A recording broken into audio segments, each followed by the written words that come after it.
امام محدث ابن جوزی رحمۃ تعالی علیہ آپ فرماتے ہیں ایک بزرگ جن کا نام حضرت حبیب اجمی تھا، ان کے پاس ایک شخص آتا تھا تو اس کی ایک ہی بیٹی تھی، وہ بھی ٹانگوں سے معذور تھی، چل نہیں سکتی تھی، صرف ایک بیٹی تھی، نہ کوئی بیٹا تھا نہ دوسری کوئی بیٹی تھی۔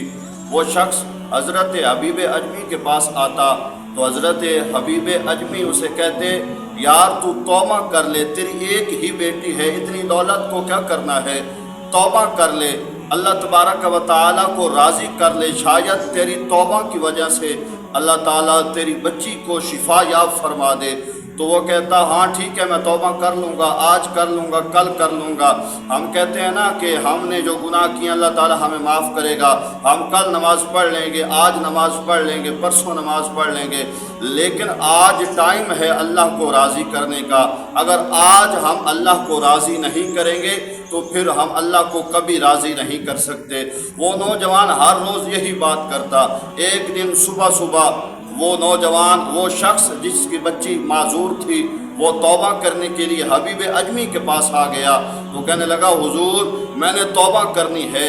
تو حضرت حبیب اجمی نے کہا کہ میں تجھے کہا کرتا تھا کہ توبہ کر، تو کہتا تھا آج کروں گا، کل کروں گا، پرسوں کروں گا، وجہ کیا بنی ہے، توبہ کی ریزن کیا ہے؟ تو وہ کہنے لگا، ایک 15 سال کے نوجوان نے مجھ سے توبہ کروائی ہے۔ 15 سال کا نوجوان اس انسان کو توبہ کرا گیا۔ یہی عمر ہوتی ہے اللہ تبارک و تعالیٰ کے محبوب کے ساتھ عشق کرنے کی، اللہ تبارک و تعالیٰ کی عبادت کرنے کی۔ 14-15 سال کی عمر کا لڑکا اس نوجوان کو توبہ کرا گیا۔ حضرت حبیب اجمی نے کہا وہ کیسے؟ تو وہ کہنے لگا، میں بغداد کے شہر میں کچھ سامان خریدنے کے لیے گیا، میں نے 10 کلو مچھی خرید لی اور کچھ اور سامان خرید لیا۔ مچھی جو تھی وہ میں نے خود اٹھا لی، جو باقی سامان تھا وہ میں نہیں اٹھا پا رہا تھا، مجھ سے نہیں اٹھایا جا رہا تھا۔ میں نے بغداد کے بازار میں دیکھا ایک نوجوان ہے، وہاں پہ کافی مزدور موجود ہیں، تو ان میں سے ایک 14-15 سال کا نوجوان موجود ہے۔ میں نے کہا بیٹا مزدوری کرو گے؟ تو کہنے لگا ہاں میں مزدوری کرنے کے لیے ہی کھڑا ہوں، میں ضرور مزدوری کروں گا۔ تو حضرت حبیب اجمی کے پاس جو شخص آیا وہ کہنے لگا، میں نے اس نوجوان کو کہا ٹھیک ہے یہ میرا سامان ہے، میں نے اپنے گھر لے کے جانا ہے، لہذا اس سامان کو اٹھاؤ اور میرے ساتھ چلو۔ اس نوجوان نے اس سامان کو اٹھا لیا۔ راستے میں ظہر کی نماز کا جب وقت ہوا نا تو اس نوجوان نے کہا، چاچا جی اگر آپ کی اجازت ہو تو میں ظہر کی نماز ادا کر لوں؟ تو میں نے کہا ہاں ٹھیک ہے، جا کے نماز ادا کرو۔ وہ نوجوان نماز پڑھنے کے لیے گیا، لیکن باقی نمازیوں سے وہ جلدی واپس آ گیا۔ میں نے کہا بیٹا جلدی واپس کیوں آ گئے ہو؟ تو وہ کہنے لگا، چاچا میں نے صرف فرض نماز ادا کی ہے، باقی نماز میں بعد میں ادا کر لوں گا۔ وہ شخص کہنے لگا، میں نے اس 14-15 سال کے نوجوان سے کہا، سامان آدھا رستہ میں اٹھا لیتا ہوں، بھاری سامان ہے، پسینہ آیا ہوا ہے، تھک گیا ہوگا، کچھ دیر تو نہ اٹھا، میں اٹھا لیتا ہوں۔ وہ کہنے لگا، چاچا جی میں نے حلال کی روزی کر کے کھانا ہے، میرے 3 دینار آپ کے ساتھ طے ہوئے ہیں، میں وہی 3 دینار دوں گا اور اپنا سامان آپ کے پاس پہنچا دوں گا۔ تو وہ کہنے لگا، میرا سامان پہنچانے کے بعد کہیں اور جانے کا ارادہ ہے؟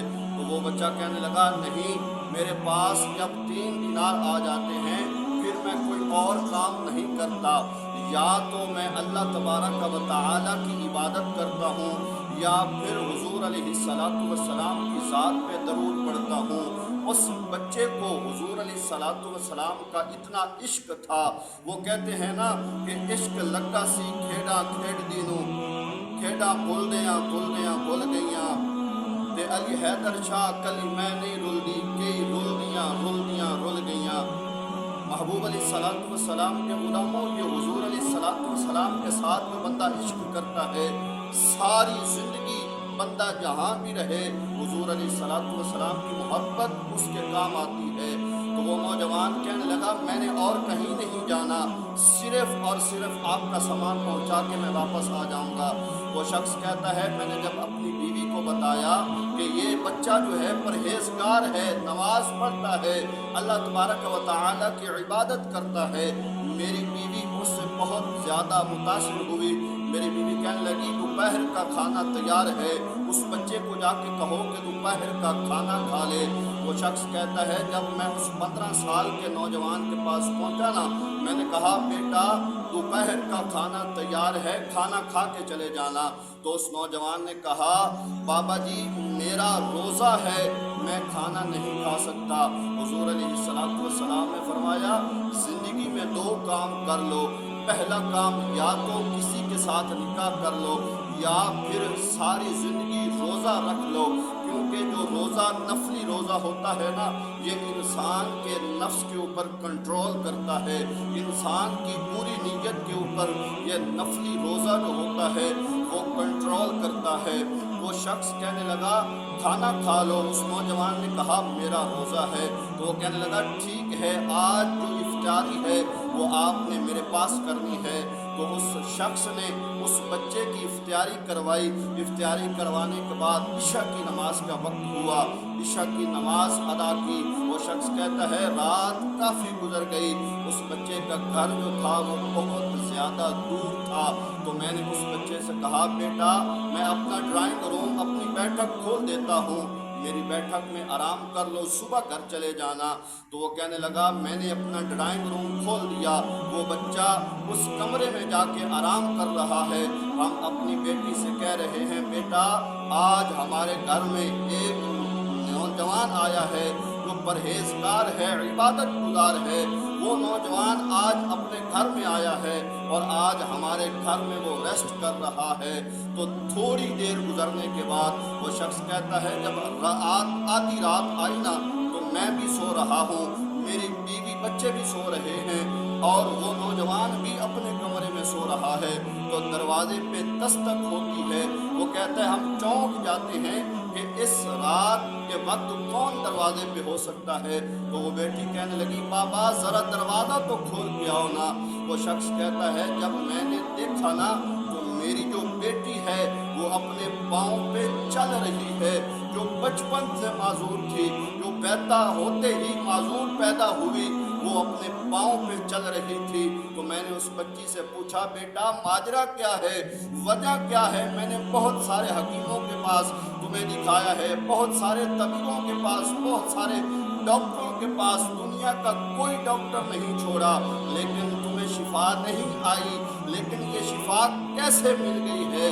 تو وہ بچی کہنے لگی بابا جب میں رات کو سوئی نا، میں نے رات کو سو کے اللہ کی بارگاہ میں ہاتھ اٹھائے اور ہاتھ اٹھا کے التجا کی یا اللہ آج جو نوجوان نیک اور پرہیزگار ہمارے گھر میں آیا ہوا ہے اس کے صدقے یا اللہ مجھے شفا یاب فرما دے۔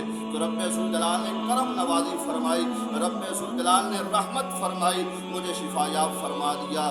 دوستو یہی عمر ہوتی ہے اللہ تبارک و تعالیٰ کو راضی کرنے کی، یہی عمر ہوتی ہے رب ذوالجلال کو منانے کی۔